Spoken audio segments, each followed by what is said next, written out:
In this video, I'm going to show you how you can redeem a code here in Brawl Stars. Before we dive into this, make sure to like the video and subscribe to the channel with all notifications on. It really does help out the channel and lets us know that you want more content like this.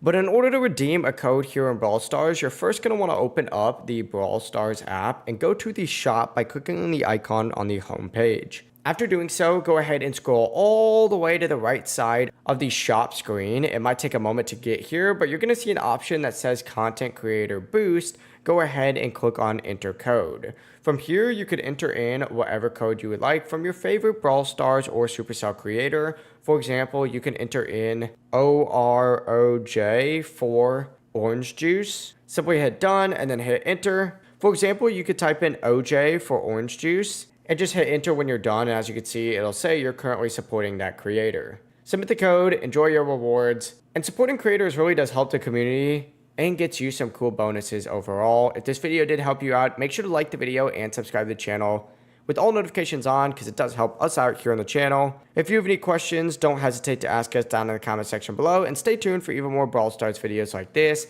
Have a great day. Peace.